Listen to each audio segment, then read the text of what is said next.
Olá, meus queridos, professor Orlando Castro, para a nossa segunda aula de atualidades, continuando a falar de Amazônia. Mas antes, eu gostaria de fazer um convite para você que ainda não conhece o Potencial Concurso, você que está se preparando aí para esse concurso aí, visitar as unidades da Almirante Barroso e da Cidade Nova. Você encontra o link aqui debaixo dessa aula aqui no nosso resumo da aula. Bem, hoje nós vamos continuar falando de Amazônia, continuando a falar dos padrões de organização da Amazônia e falando hoje do padrão estrada, terra firme, subsolo. Acompanhe na tela aqui comigo. Padrão estrada, terra firme, subsolo. Período a partir de 1960, né? A organização do espaço esteve sob a tutela do Estado Federal em torno das estradas e dos grandes projetos. O objetivo da ocupação da região era promover a integração nacional, suprir o Centro-Sul de matéria-prima barata e mercado consumidor. Explorar os recursos naturais para o pagamento da dívida externa. O pretexto de integrar para não entregar, doutrina de segurança nacional, foi utilizado para a ocupação e exploração da Amazônia. Novos atores chegam à região, destacando a SUDAM, a Superintendência de Desenvolvimento da Amazônia, a SUFRAMA, a Superintendência da Zona Franca de Manaus, o INCRA, o Instituto Nacional de Colonização e Reforma Agrária, e seus braços aí para o Araguaia Tocantins e o Baixo Amazonas, aí o GETAT e o GEBAM. É isso mesmo, meus queridos. Então, a nova forma de organização que vai predominar, chamada de padrão estrada, terra firme e subsolo, se dá aí a partir dos anos 60, se dá por meio da ação do Estado, destacando principalmente aí a construção de estradas e a instalação de grandes projetos, principalmente agrominerais e agropecuários. Então você vai ter aí uma transformação significativa na região e com novos personagens, aí destacando a SUDAM, o FRAMA, o INCRA, né, até o BASA, o Banco da Amazônia, que vai ser um grande financiador desse processo aqui. Então, acompanha na tela comigo. Nesse mapa podemos perceber as rodovias, né, que vão integrar a Amazônia de leste a oeste, de norte a sul, destacando principalmente a BR-010, a famosa Belém-Brasília, como também a BR-163, aí a Cuiabá, Porto Velho, ou mesmo aí a 174 de Manaus a Boa Vista, a 230, a famosa Transamazônica, a 364, a Cuiabá, Porto Velho, e a 319, aí destacando aí principalmente a interligação de Manaus com Porto Velho.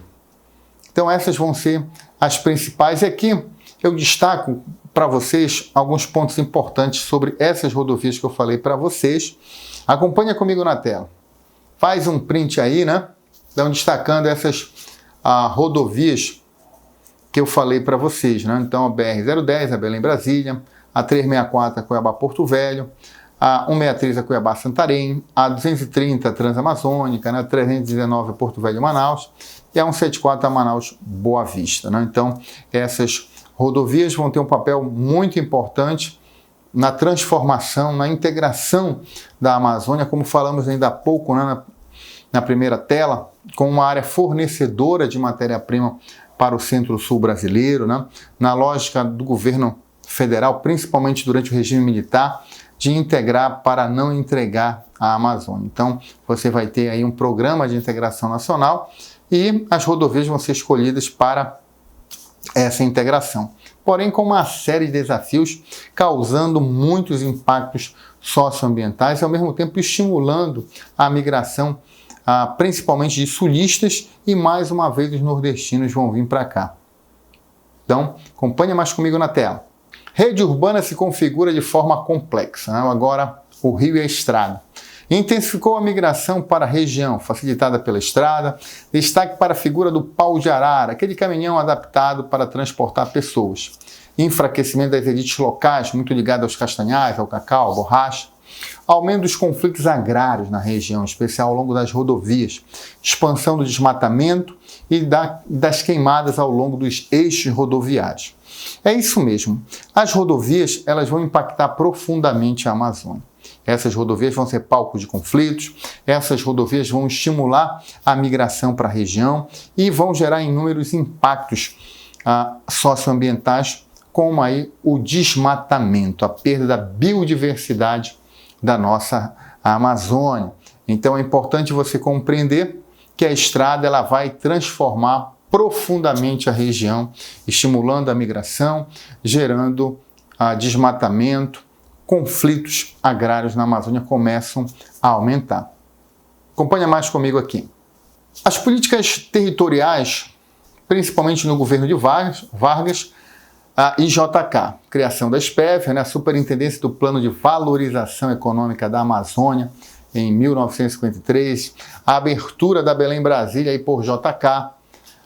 Durante os governos militares você tem a criação do primeiro PND, o primeiro Plano Nacional de Desenvolvimento, e o PIN, o Programa de Integração Nacional, de 1968 a 1972.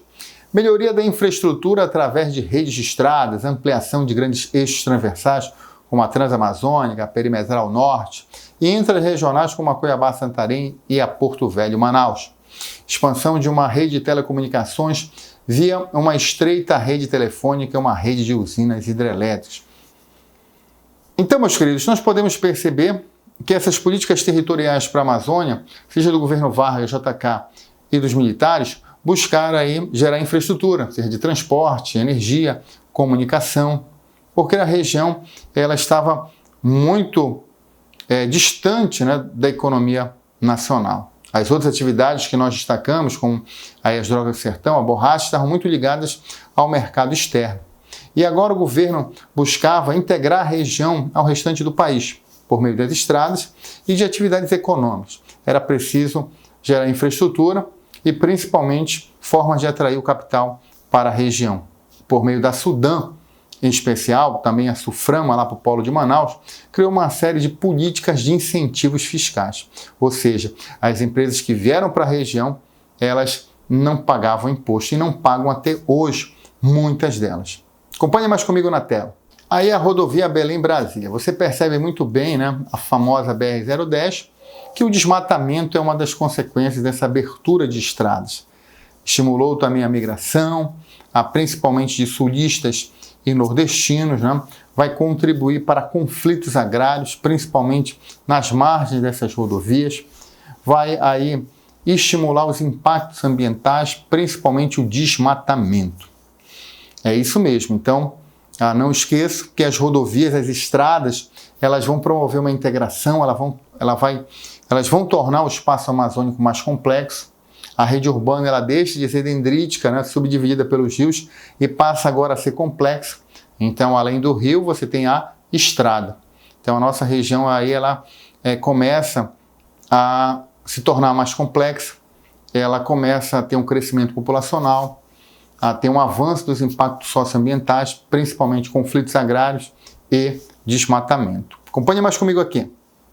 Projetos de colonização do INCRA, do Instituto Nacional de Colonização e Reforma Agrária, buscando amenizar os conflitos no Nordeste e Sul do Brasil e formar um mercado de trabalho regional.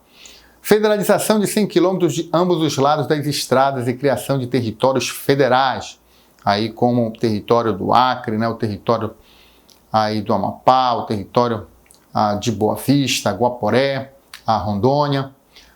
Projeto Radan para o mapeamento dos recursos naturais da região para atrair grandes empresas para a Amazônia. Então esse projeto aí, Radar da Amazônia, estimulou mapear os recursos naturais da região. Superar mitos também como o de celeira agrícola, pulmão do mundo. As políticas de incentivo fiscais da Sudan e Suframa têm a finalidade de incentivar e fiscalizar a implantação de projetos. Algumas polêmicas, como desvio de verbas, com projetos fantasmas devido à precária fiscalização e um clientelismo político, além da implantação de projetos em áreas de floresta. Então percebam bem aí que esse novo padrão de organização ele vai ser baseado pela forte intervenção do Estado, por meio aí das superintendências. A ideia é integrar a região ao restante do Brasil, porém como uma área fornecedora de matéria-prima, ao mesmo tempo que estimulou a migração para a região, tentando matar dois coelhos com uma cajadada só, amenizar os conflitos no Sul e no Nordeste, e ao mesmo tempo formar um exército de reserva para os grandes projetos que estavam nascendo na região. Então a paisagem da região começa a ser transformada a partir de novos atores, de novos interesses, principalmente agora das grandes mineradoras, principalmente aí do capital internacional, que vem aqui mais uma vez explorar os recursos naturais da região. Acompanhe mais comigo. Aí no mapa podemos perceber o segundo PND e o Polo Amazônia, né? O Polo aí de Desenvolvimento Agropecuário e Agromineral de 1975 a 1979. Percebam bem aí que você vai ter uma série de polos descentralizados, principalmente polos agropecuários e agrominerais. A lógica era explorar a região, né, a fim de pagar a dívida externa. Então é importante você perceber que o primeiro PND, o primeiro Plano Nacional de Desenvolvimento, estava muito atrelado ao desenvolvimento de infraestrutura para atrair o capital. Então, estradas, rede de telecomunicações, energia, criação de superintendência, a fim de estimular o desenvolvimento. E agora vem o grande capital explorar a região, principalmente no setor agropecuário e agromineral. Então, empresas mineradoras, empresas aí agrícolas, né, do setor do agronegócio vão vir para a região. E aí você vai ter mais uma vez a transformação, conflitos, né, desmatamento. Acompanha mais comigo. Segundo o PND e o Polo Amazônia, né, 75 a 79, intensificar a exploração dos recursos naturais da região para o pagamento da dívida externa. A lógica é exportar é o que importa. Surge na crise do petróleo, 1973 79. Então você vai ter uma busca por fontes também de energia, principalmente as hidrelétricas. Implantação dos chamados grandes projetos. São projetos com investimentos superiores a $1 bilhão. Poderosa infraestrutura logística, ferrovias, portos, hidrelétricas, fábricas e as chamadas company towns, né, as chamadas cidades-empresas. Estando vinculada à escala nacional e internacional, muito mais, né, do que local. Grandes consumidores de energia geraram enclaves, né, na região. Muitos desses empreendimentos não estavam ligados à realidade local, né, além de gerar tensões e conflitos. A participação do Estado foi através de incentivos fiscais, energia barata e a montagem da infraestrutura, destacando aí os dois PNDs que falamos agora. Dentre os principais projetos econômicos, destaca-se o Ferro Carajás, Albrás Alunorte, Alumar, Trombetas, Jari, a usina hidrelétrica Tucuruí, a Zona Franca de Manaus e o Polo Amazônia. Então você vai ter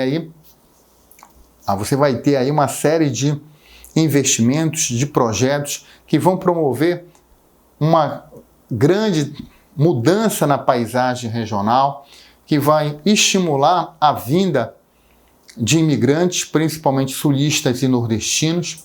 A abertura das estradas acelera o desmatamento, as queimadas, e os grandes projetos agrominerais e agropecuários vão ajudar ainda mais a modificar essa paisagem. Então, falamos hoje do padrão estrada, terra firme e subsolo. Agora a estrada se torna o principal meio de transporte, a terra firme o principal meio de ocupação, aí por meio das próprias estradas e também das cidades que vão surgir, da agropecuária que vai se desenvolver na terra firme, e o subsolo se destaca aí com a exploração mineral. Então, vários empreendimentos nessa área serão criados como o programa Grande Carajás. Então, se você gostou dessa aula, não esquece de dar o seu like, de compartilhar, de se inscrever no canal Vai e Vence, divulgar esse projeto que está ajudando muita gente a realizar o seu sonho. Na nossa próxima aula, nós vamos conhecer os primeiros grandes projetos, aqueles projetos que vão mudar profundamente a região e a história dessa sociedade aí que começa a ganhar força. Então, até a próxima aula. Fala Concurseiro, hoje tenho mais uma dica para você. História e Geografia saíram, agora é atualidade. Matemática também saiu, agora é raciocínio lógico. Então, continue compartilhando e assistindo nosso canal. Faça como eu, vai e vence!